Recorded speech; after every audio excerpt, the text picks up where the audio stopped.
I want everybody here who's watching this, I consider this a matter of social responsibility. I want you to pull up a chair and eliminate all the distractions, because I'm going to speak to each and every one of you as if you were my son or a student or someone I'm trying to mentor. I'm going to imagine that all of you know nothing, and we're talking from the complete ground up how to become the best versions of yourself. Because manhood is exceptionally hard and life is hard, but how you shape yourself will determine how hard it is for you and how miserable it will be. I've said this many times in many different iterations on different podcasts, but I want to repeat it again. As a man, there is no easy life. If you're looking for an easy life, you should have been a girl. You made a mistake. Yep. Your life is not about being easy. Your life is not about being happy. Your life is always going to be difficult. All of the pain you feel, all of the sadness you feel, you're supposed to feel as a man, and you have two effective binary choices. You either go through the suffering and go through the trauma and go through the hardship it takes to be a man of value, or you suffer eternity as a nobody. And being invisible, I would argue, is almost worse.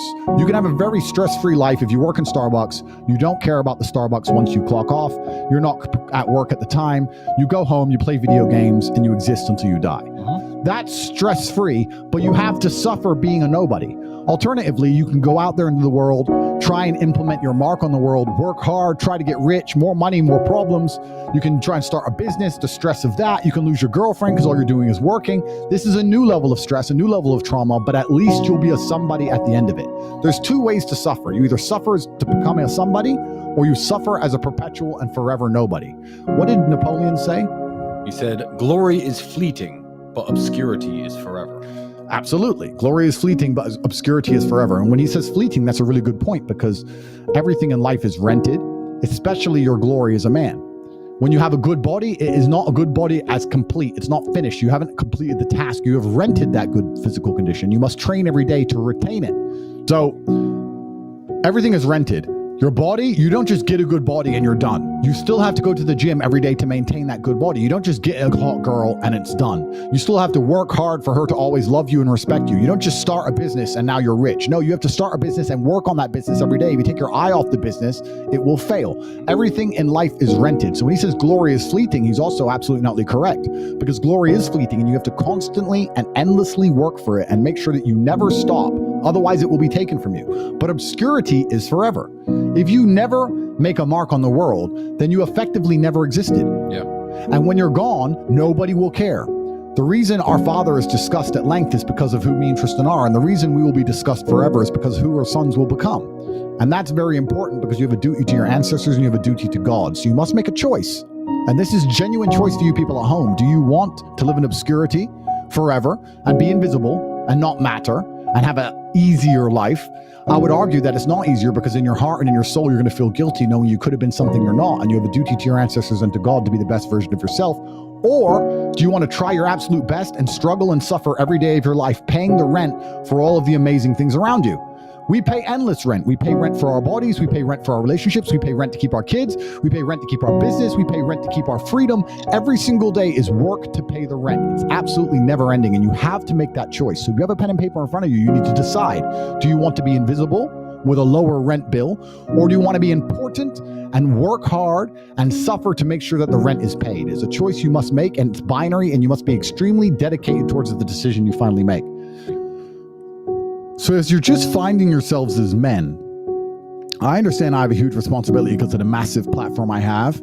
There's no doubt about it. I am the largest influencer in this space. I'm perhaps one of, if not the largest influencer on the planet today. And I have a massive responsibility to try my best to improve the world and teach people important things. And it's very difficult, as most of you men are just finding yourselves, trying to figure out what and who you should be in a culture with little to no proper guidance.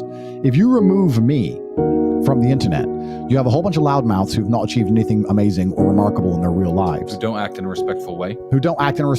Who've not had any real world achievements. There's a few people I can name who aren't like that, but we're generalizing. And then you have a largely matriarchal society and a matriarchal education system that you're beholden to. So who's teaching you to be a man? If you're fortunate enough to have a fantastic father, great. But if you don't, there are very little lessons, and there's basically no guidance out there explaining to you the self-accountability which is required to be a man. Everything we were just saying to you earlier about making the choice of being invisible or being highly important and paying the rent for one of those two choices, that's based around absolute and utter brutal self-accountability. You must accept the decision you want to make, and you must accept that everything is your fault. Everything is on your shoulders, regardless of what God throws at you. Give you an example. Me and you were in jail. Did we still have bills to pay? Did we still have mouths to feed? Absolutely. Did we still have a business to run? We're locked in a Romanian jail cell with no access to the outside world, and we still had responsibilities, and we were still absolutely and utterly accountable for those. We didn't sit and say, well, I'm in jail, so they don't matter. Let them take care of it. No, they do matter. We're men, and they must be handled. And we found a way to handle it regardless. Even though we believe we shouldn't have been in jail, even though it was unfair, even though it was a matrix attack, we still took absolute and utter self-accountability for the situation and all of our problems. We never skipped a beat. We never missed a single payment. We never let anyone starve. We handled absolutely everything from a jail cell. And you have to sit here and understand, most of you are in absolute freedom, not meeting your responsibilities. How are you going to meet your responsibilities if you become important enough to be locked in a jail? How are you going to meet your responsibilities when you're heartbroken? How are you going to meet your responsibilities if you lose all your money? And we're not talking just about our immediate family in a selfish way. I'm talking about my employees. I have over 300 plus employees, security guards who rely on their salary that they get from our company to feed their families, and that's their job. It's not their fault I was locked in jail. I'm the man who hired them. I have a responsibility to make sure everyone's salaries are paid, to make sure everyone's family is fine.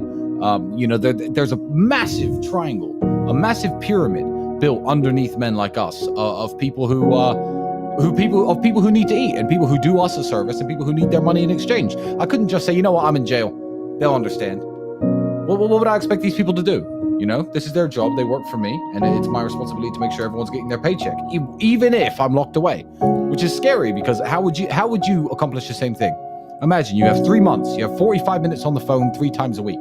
That's all you get for 3 months. Would you be able to make sure that everybody you care about and everybody who depends on you and all the people who depend on you from a business perspective, all the people who work with you, work for you, are fed, provided for, getting their salary, getting their paycheck? Could you do that? If not, keep working. Absolutely. Because we pulled it off. Absolutely. Just about. Just about, my friend. We got it done. And we're preparing ourselves for anything else that might happen in the future to make sure we can always get it done.